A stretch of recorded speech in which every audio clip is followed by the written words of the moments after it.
Bienvenue dans cette nouvelle vidéo, j'espère que vous allez bien. Moi, ça va nickel. Alors on part pour une nouvelle vidéo. Après la guerre en Ukraine, là on a une guerre commerciale.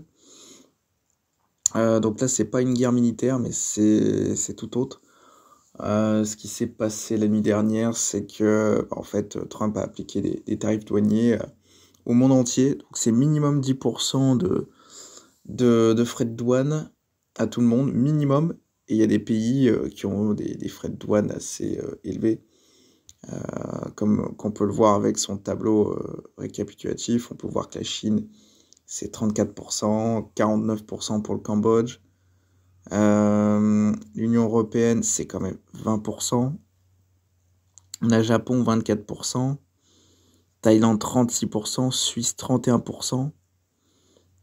Il n'y a que l'Australie, l'Angleterre, l'Australie 10%.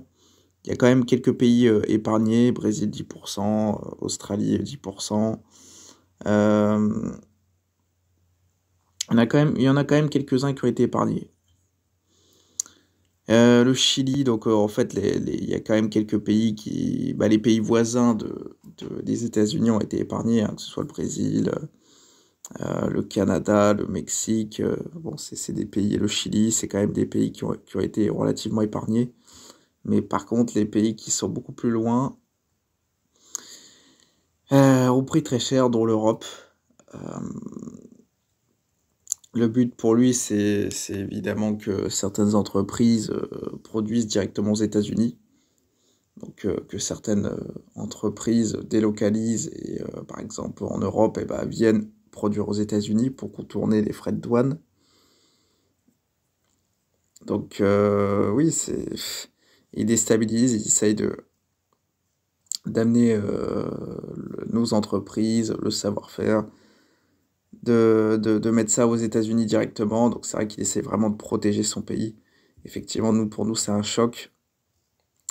Après, bon, ces tarifs douaniers sont certes très élevés, mais bon, il y aura de la négociation, ça va très certainement diminuer. Est-ce qu'il peut réellement tenir et avoir 34% de frais de douane par rapport à la Chine? Je suis pas certain que ce soit une bonne idée.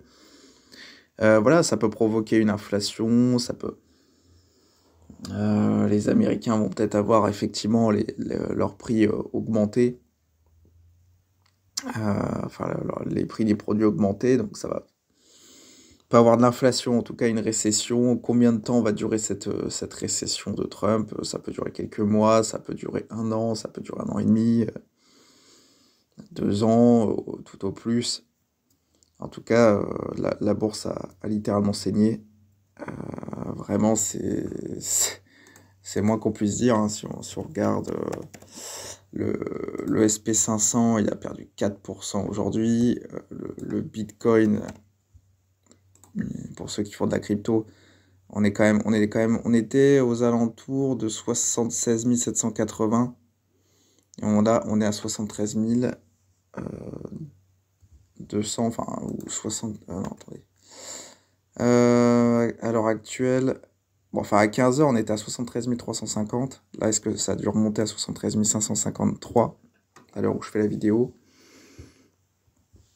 Donc, on a quand même perdu facilement 3000 euros pour le Bitcoin. Oui, j'ai vu aussi que Amazon avait pris vraiment une énorme claque. Pas forcément, pour eux, c'est assez dramatique. Ils ont 8%, c'est 8%, quoi.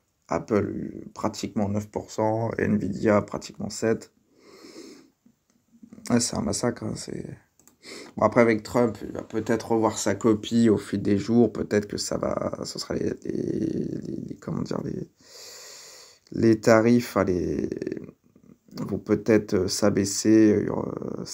Nous, on a pris 20%, mais peut-être que ce sera à 15, voilà, ou 12, je ne sais pas. À voir aussi, les Européens veulent s'allier, veulent répliquer. Ah bon, en tout cas, on passe dans une guerre commerciale. Bon, la guerre en Ukraine n'est toujours pas finie, hein. Ça passe un peu au second plan avec ce qu'il vient de faire. Et là, on a affaire à une guerre commerciale. Donc c'est vrai que décidément, ils ont que ça à la bouche, hein. La guerre, c'est sans arrêt. Drôle de monde, hein, drôle d'époque. Mettez-moi ce que vous en avez pensé en commentaire. Mettez-moi ce que vous en avez pensé en commentaire, mettez un like, c'est très important pour que la vidéo soit vue par le plus grand nombre et pour me soutenir. Et sur ce, je vous dis ciao ciao pour une nouvelle vidéo.